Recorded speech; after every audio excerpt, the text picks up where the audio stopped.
Hello, everyone, and welcome to the final chapter of Alice's Adventures in Wonderland. I'm so very looking forward to tying up this book and then getting into some spooky season. I do have the second book, Through the Looking Glass, and what Alice saw there. So eventually we will be getting back into some of Alice's adventures in Wonderland. But for now, let's finish up book one with chapter 12, Alice's Evidence. Here, cried Alice, quite forgetting in the flurry of the moment how large she had grown in the last few minutes. And she jumped up in such a hurry that she tipped over the jury box with the edge of her skirt, upsetting all of the jurymen on to the heads of the crowd below. And there they lay sprawling about, reminding her very much of a globe of goldfish she had accidentally upset the week before. "Oh, I beg your pardon," she exclaimed in a tone of great dismay, and began picking them up again as quickly as she could, for the accident of the goldfish kept running in her head, and she had a vague sort of idea that they must be collected at once and put back into the jury box, or they would die. "The trial cannot proceed," said the king in a very grave voice, "until all the jurymen are back in their proper places. All," he repeated with a great emphasis, looking hard at Alice as he said so. Alice looked at the jury box and saw that, in her haste, she had put the lizard in head downwards, and the poor little thing was waving its tail about in a melancholy way, being quite unable to move. She soon got it out again and put it right. "Not that it signifies much," she said to herself. "I should think it would be quite as much use in the trial one way up as the other." As soon as the jury had a little recovered from the shock of being upset, and their slates and pencils had been found and handed back to them, they sat to work very diligently to write out a history of the accident, all except the lizard, who seemed too much overcome to do anything but sit with its mouth open, gazing up into the roof of the court. "What do you know about this business?" the king said to Alice. "Nothing," said Alice. "Nothing whatever?" persisted the king. "Nothing whatever," said Alice. "That's very important," the king said, turning to the jury. They were just beginning to write this down on their slates when the white rabbit interrupted. "Unimportant, your majesty means, of course," he said in a very respectful tone, but frowning and making faces at him as he spoke. "Unimportant, of course, I meant," the king hastily said, and went on to himself in an undertone. "Important, unimportant, unimportant, important," as if he were trying which word sounded best. Some of the jury wrote it down important, and some unimportant. Alice could see this, as she was near enough to look over their slates. "But it doesn't matter a bit," she thought to herself. At this moment the king, who had been for some time busily writing in his notebook, called out, "Silence!" and read out from his book, "Rule 42.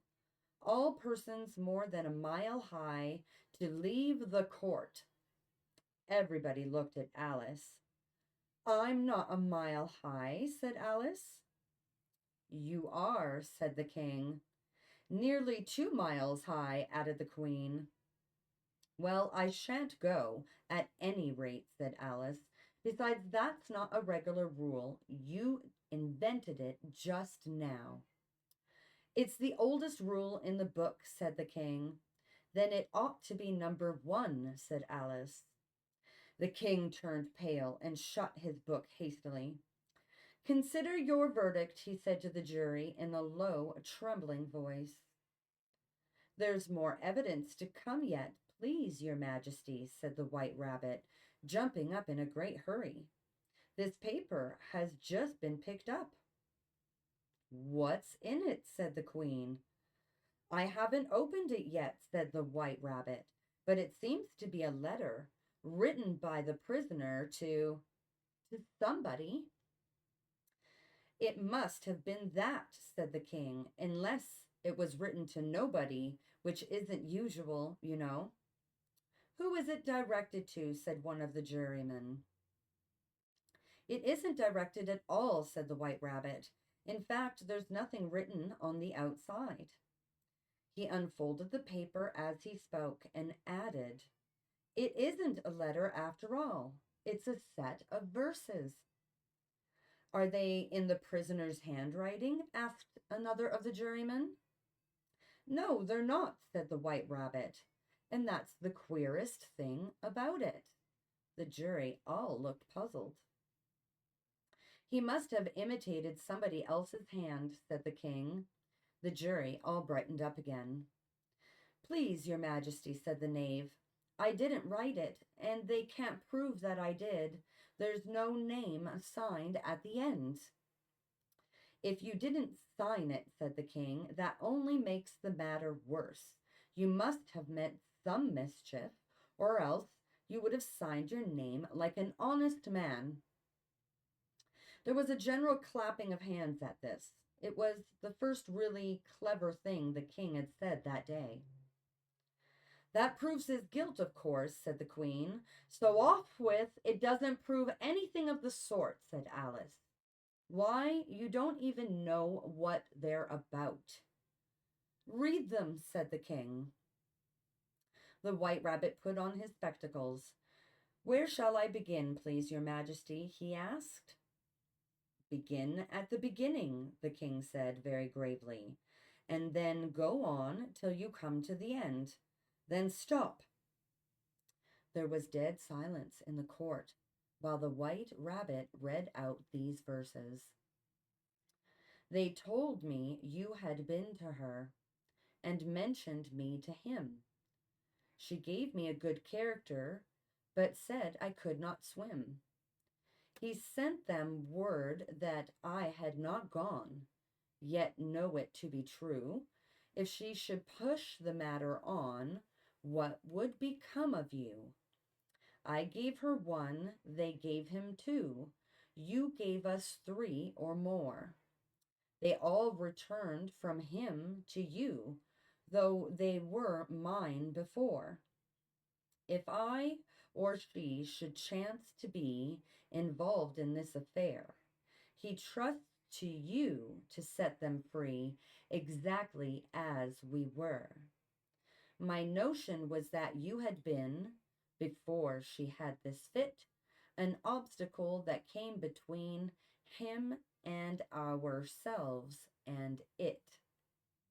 Don't let him know she liked them best, for this must ever be a secret kept from all the rest between yourself and me. That's the most important piece of evidence we've heard yet, said the King, rubbing his hands. So now let the jury, if any one of them can explain it, said Alice. She had grown so large in the last few minutes that she wasn't a bit afraid of interrupting him. I'll give him 6 pence. I don't believe there's an atom of meaning in it. The jury all wrote down on their slates, she doesn't believe there's an atom of meaning in it, but none of them attempted to explain the paper. If there's no meaning in it, said the King, that saves a world of trouble, you know, as we needn't try to find any. And yet I don't know, he went on, spreading up the verses on his knee and looking at them with one eye. I seem to see some meaning in them after all. Said I could not swim. You can't swim, can you? He added, turning to the knave. The knave shook his head sadly. Do I look like it? He said, which he certainly did not, being made entirely of cardboard. All right, so far, said the King, and he went on muttering over the verses to himself. We know it to be true. That's the jury, of course. If she should push the matter on, that must be the queen.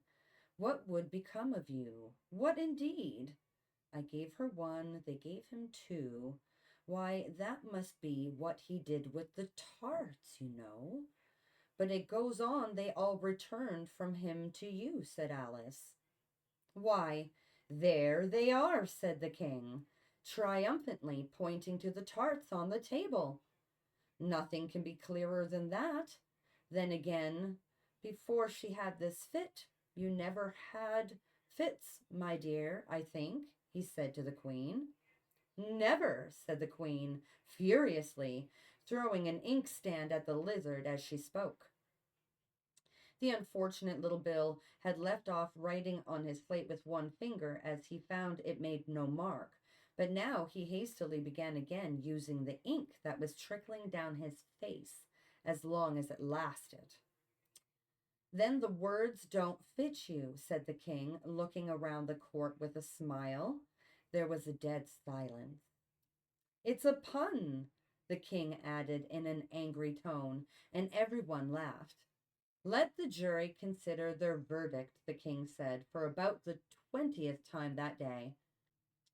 No, no, said the queen. Sentence first, verdict afterwards. Stuff and nonsense, said Alice loudly. The idea of having the sentence first. Hold your tongue, said the queen, turning purple. I won't, said Alice. Off with her head, the queen shouted at the top of her voice, but nobody moved. Who cares for you, said Alice. She had grown to her full size by this time. You're nothing but a pack of cards. At this, the whole pack rose up into the air and came flying down upon her. She gave a little scream, half of fright and half of anger, and tried to beat them off, and found herself lying on the bank with her head in the lap of her sister, who was gently brushing away some dead leaves that had fluttered down from the tree upon her face. Wake up, Alice dear, said her sister. Why, what a long sleep you've had. Oh, I've had such a curious dream, said Alice, and she told her sister, as well as she could remember them, all these strange adventures of hers that you have just been reading about. And when she had finished, her sister kissed her and said, It was a curious dream, dear, certainly. But now run in to your tea. It's getting late. So Alice got up and ran off, thinking while she ran, as well she might, what a wonderful dream it had been.